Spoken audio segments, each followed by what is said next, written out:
So tell me if this seems familiar to you. So you're in class and there's a spare seat next to you, and someone comes and sits down. It's this guy who you don't know particularly well, and you don't really know what to say to him. You haven't even said hi yet. And that's not because you're unfriendly. It's not because you're trying to be rude to him. You simply don't know him well enough to even get the ball rolling, to even initiate that conversation. You're just worried that you're not even going to have anything to talk about and it's going to be awkward. So you kind of just wait for them to say something first. So what I would do is I would kind of pretend to look busy. I take my time with getting my books out of my bag and, I'd be like going through the settings app on my phone, like pretending to look busy, almost buying time for them to say something first. But more often than not, they never did. And it just would end up being even more awkward.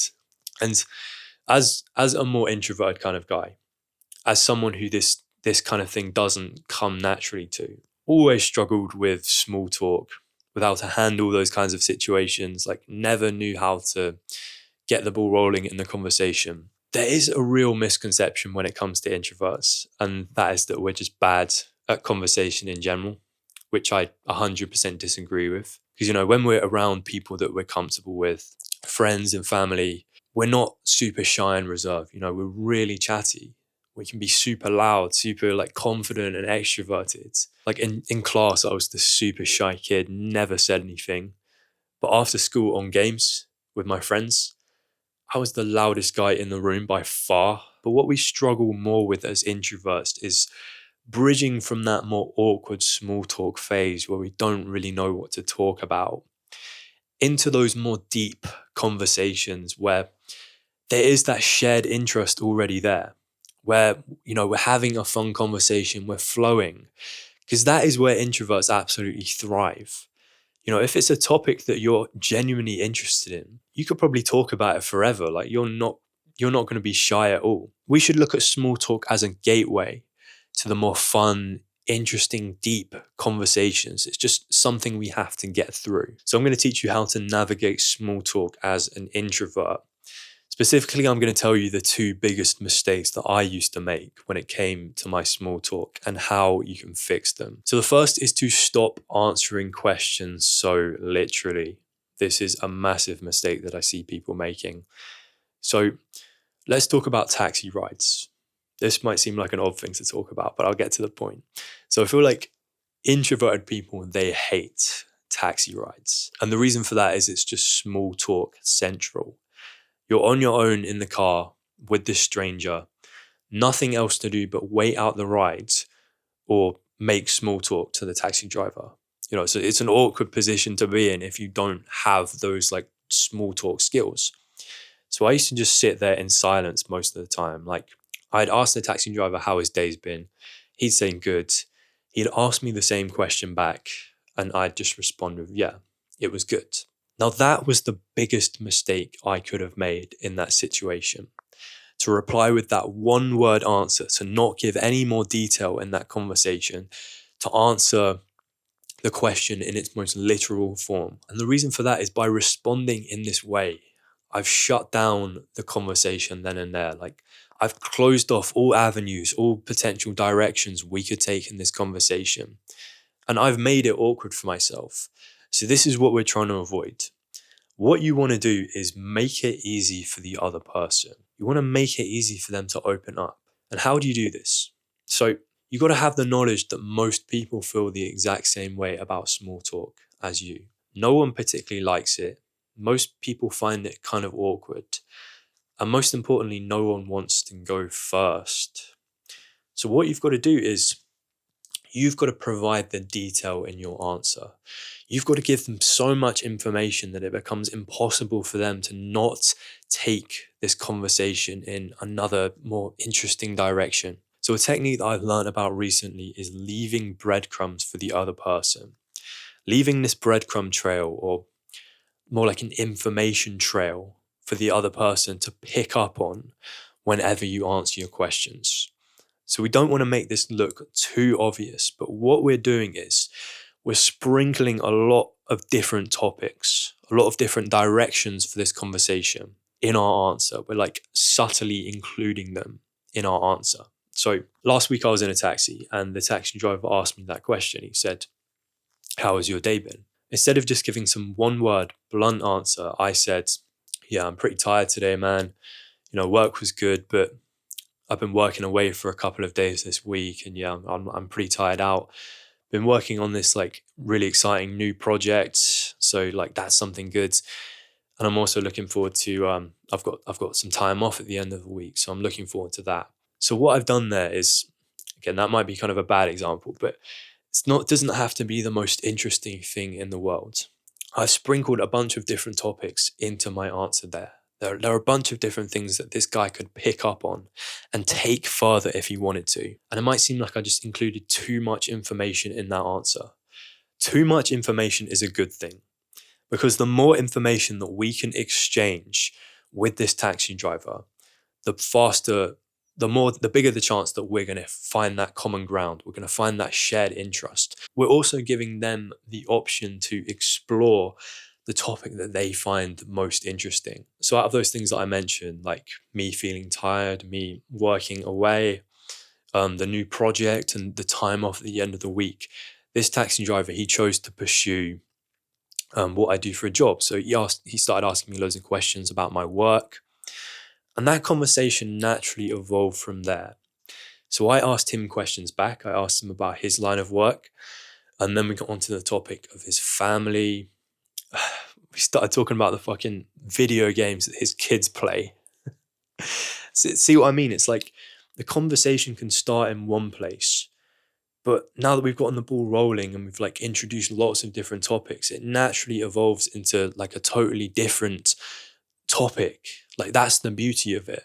And by the end of this guy had already dropped me off at my destination. We'd already gotten to my house. But we were sitting in the car for like a whole extra 10 minutes, just having this deep conversation about life and the future, like what we want, what our dreams are. And this guy had other pickups to do. And you know what he said to me at the end? He said, most people, they just get in my taxi, they get in the back, they don't even sit next to me, and they don't even speak to me the whole time. They don't even make an effort. And you know what that says to me? Even if someone seems unfriendly, even if they don't seem like someone who'd be willing to entertain a conversation, most people want to have that fun conversation. Most people want to open up to you. It's just that no one's willing to make the effort. No one's willing to go first or actually like initiate that conversation to start off that small talk phase that eventually leads to the more fun conversation. So that's what you have to keep in mind. Make the effort, and most of the time you're going to thank yourself. So the second biggest mistake that I see people making when it comes to small talk, especially introverted people like me, is pretending to be interested. So a couple of weeks ago, I'm having a chat with one of my work colleagues. It's more like small talk. We're still in the small talk phase. And he's telling me about his weekend.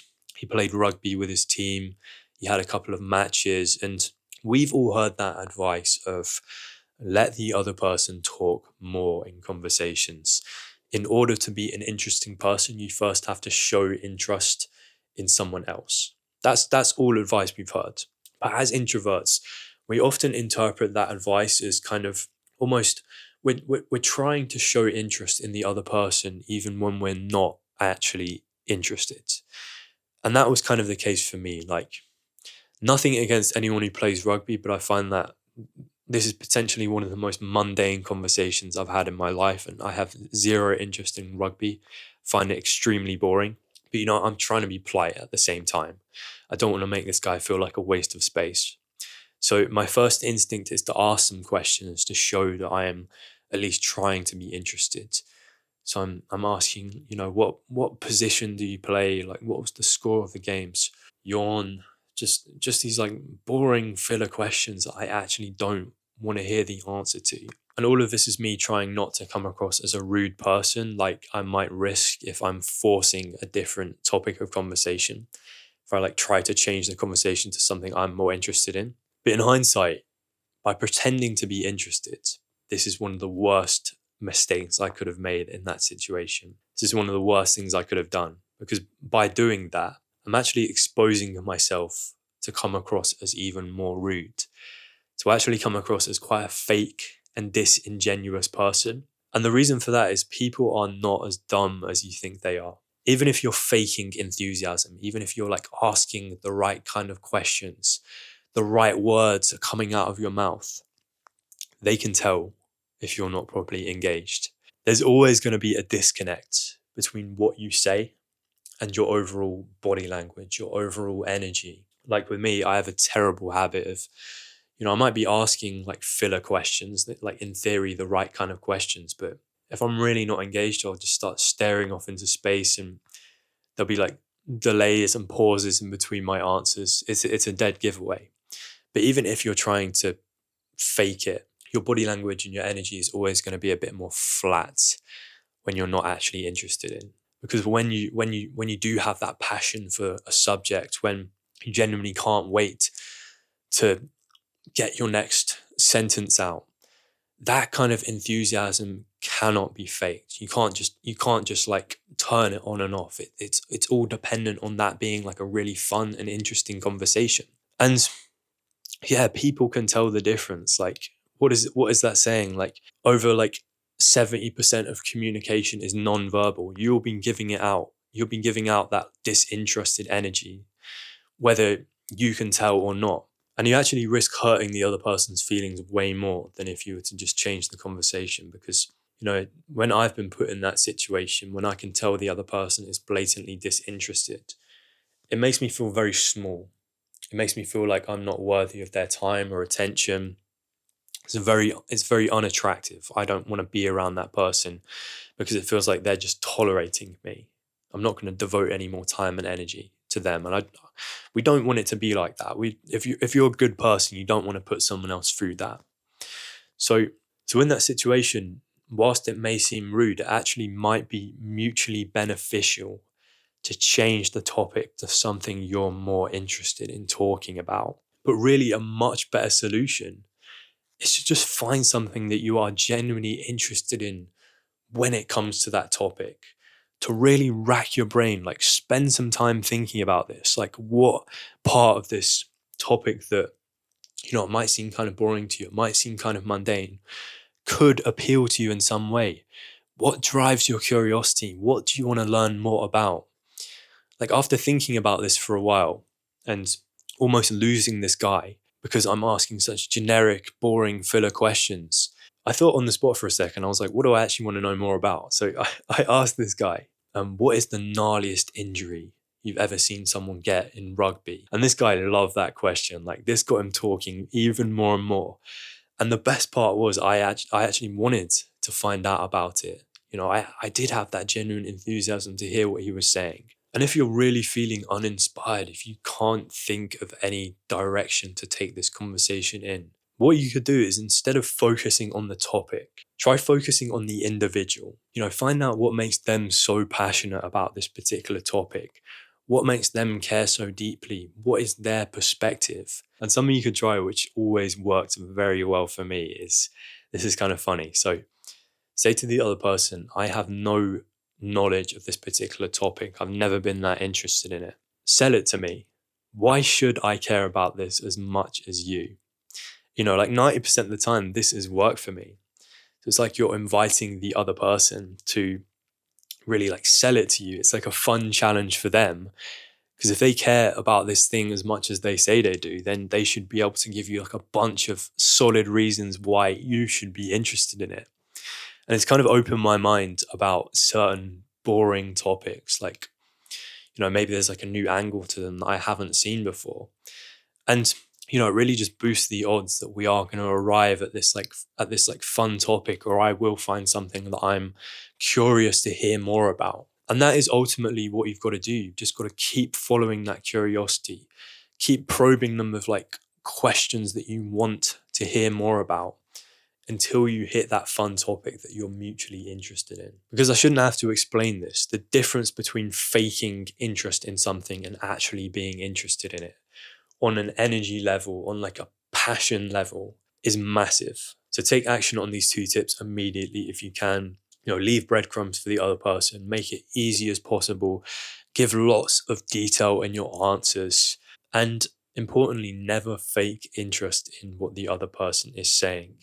Those are my 2 small talk tips. Hope you found this useful, bro. Take care. I will see you in the next one.